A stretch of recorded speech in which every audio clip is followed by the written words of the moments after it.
Hello and welcome to Jazz History at American River College. My name is Professor Anthony Marvelli and I'll be your instructor for the next 6 weeks.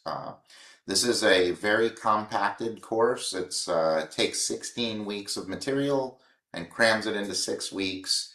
So if you took this course over the summer, I hope you allotted the time necessary to take. It's a 3-unit class, so what that means is they expect you to do 9 hours per week in a regular 16-week course.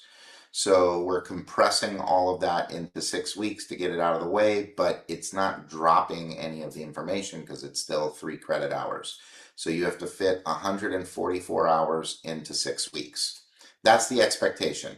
Many students can complete the course in much less time spent, but we can't give any sort of modifications due to your busy schedule or anything like that. It's just how it is. I have to get through the information in order for you to meet the requirements for the course. So with that being said, I hope you enjoy the course as you take it, even though this is a super intense flash through jazz history in the 6-week summer version.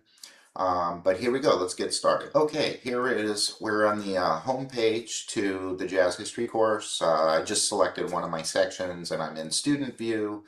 So you'll see on the home page you have some information here, the startup video which you're watching now, the welcome, and then we have links to the announcement page, which is really important, and modules and syllabus. That should get you to all of the things that you would need for this course. Yes, you do need to purchase the book. It's, I believe it's $79 now. I highly recommend going through the Connect for Education website because you'll save some money. If you go through our school bookstore, it's a little bit more money. Some of you that are doing financial aid will have to go through the bookstore. If you do go through the bookstore, you will have to do another step to get the book registered to Canvas. But if you go straight to the website, you will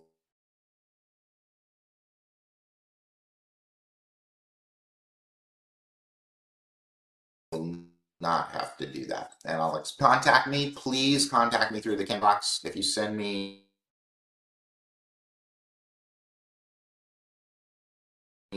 an email separately to many times I have multiple sections of jazz history running at the same time. So if you send it through the Canvas inbox, it puts your section number next to your name. So it makes it much faster for me to assess your situation and get back to you to help you with your issues, any issues you may have.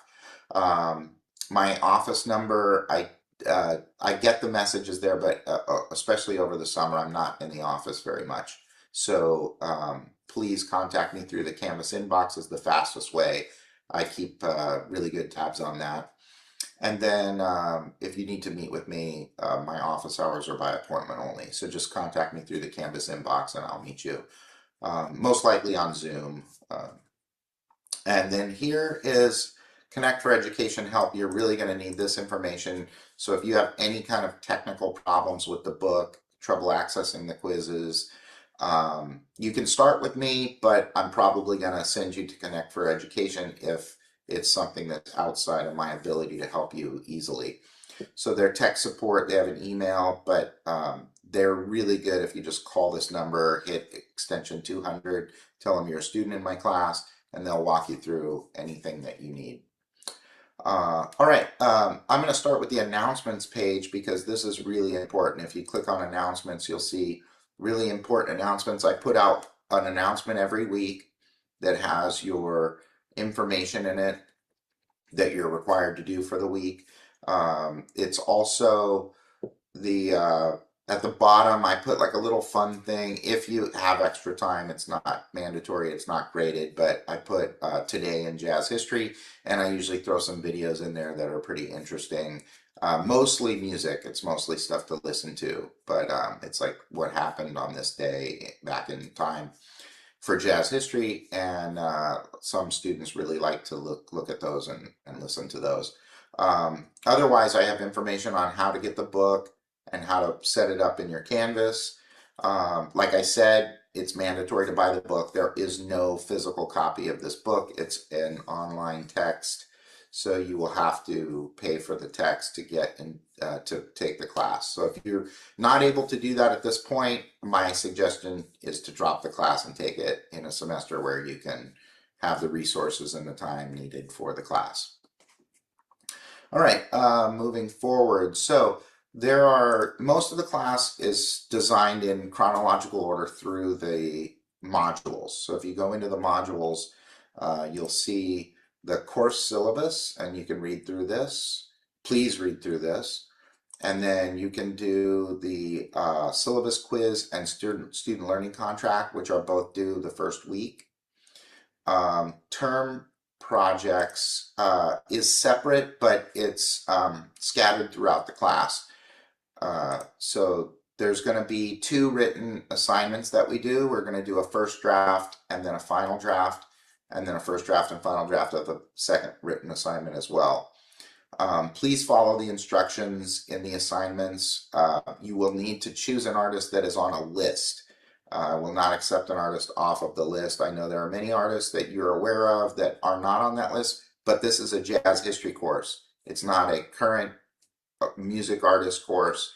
So these are people that I believe that are influential in jazz history, that have contributed to the history of jazz in some way, some major way.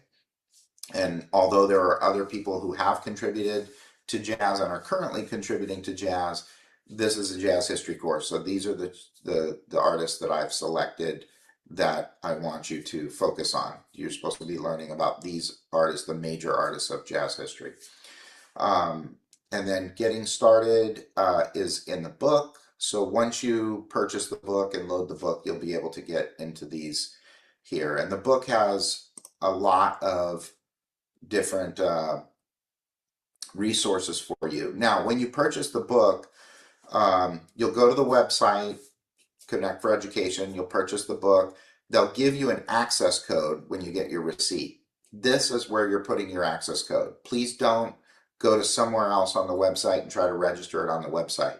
Come back to Canvas, click on the modules, click on one of the book modules, and this will pop up. And then you'll put your registration code right in here, click submit. You only have to do this once.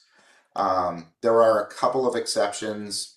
If you somehow get a job in the next 6 weeks for the college, they'll give you another email address and you'll have to call Connect for Education and get it shifted to your new email address.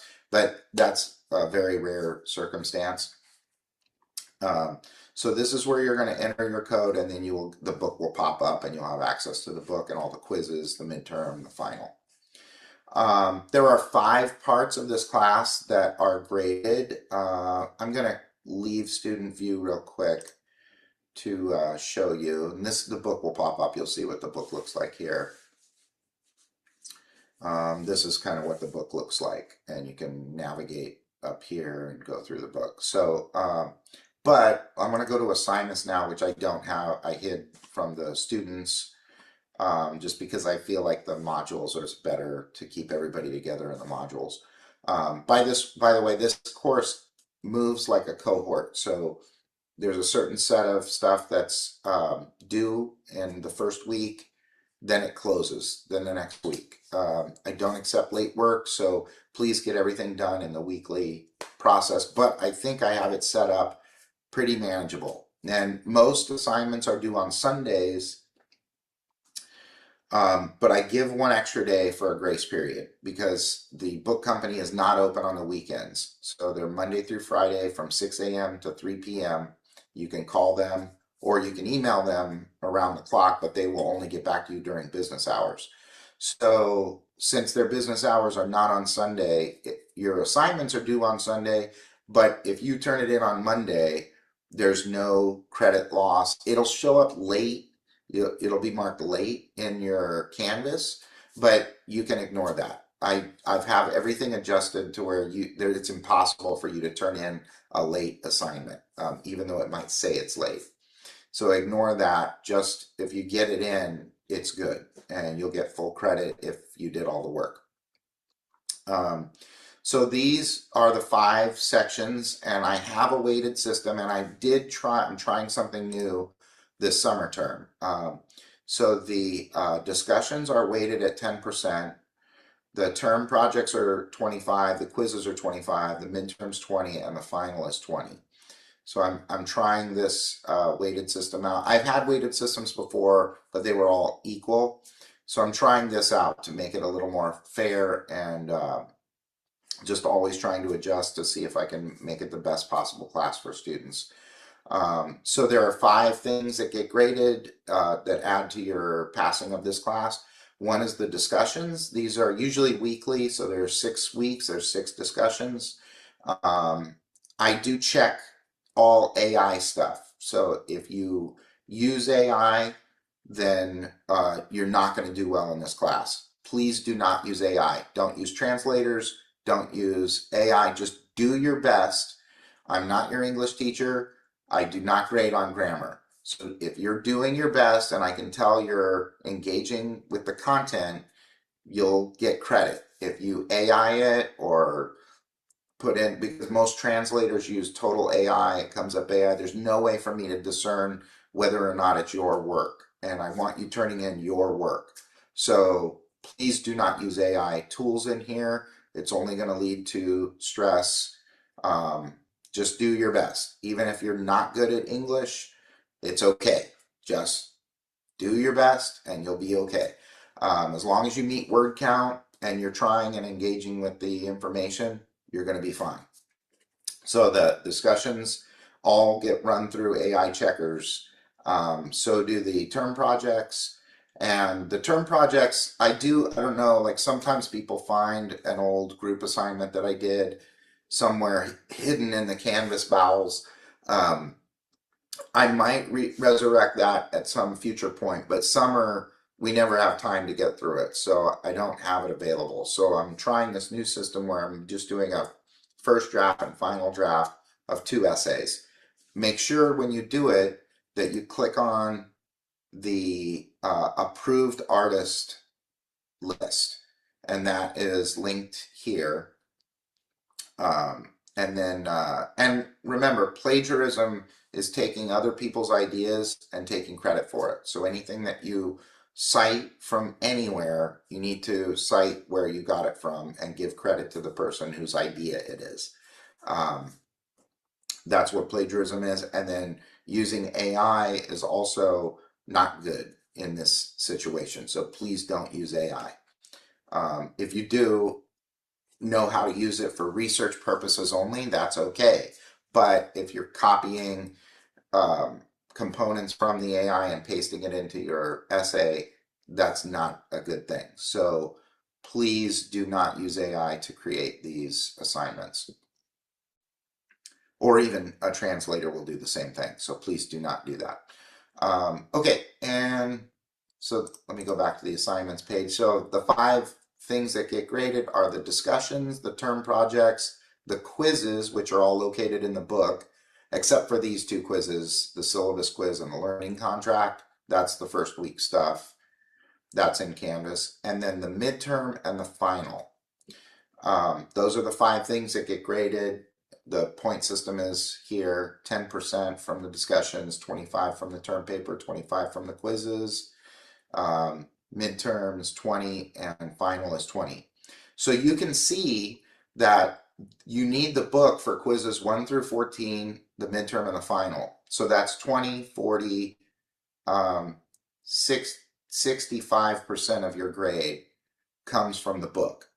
So that means if you don't purchase the online text, you're not going to pass the class. It's impossible to pass mathematically. So you must purchase the online text. If you are working to get the money to purchase the text and you need, I can give you 14 days, but you need to reach out to me through Canvas and let me know that you are struggling to get the book, but you'll have it if you get the 14-day pass. So I can give you a 14-day pass for the book while you get your finances together. Um, and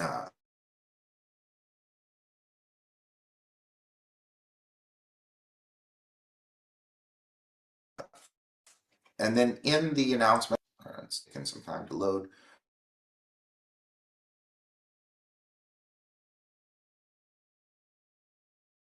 There we go. On the announcements page, if you purchase through the campus bookstore, they will give you a code. It will not work immediately. You'll have to go here and find out how to get that code converted to something that works. I know it's a pain, but it's the bookstore's procedure. It's there. It's the way they have it set up. So you'll have an extra step if you go through the campus bookstore. Again, please do not register the code on any website. The code gets registered right here in Canvas in the module section. If you click on grades, you'll see you can monitor your grades. If you want to email somebody else in the class, you can go to people and you can communicate with them through the Canvas inbox, or me through the Canvas inbox. And I think that's it.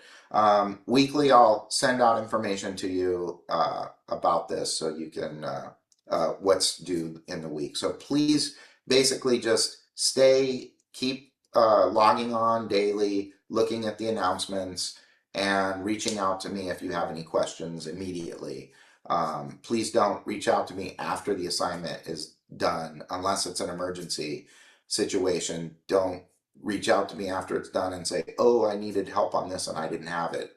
Please contact me before you need that, when you're struggling initially.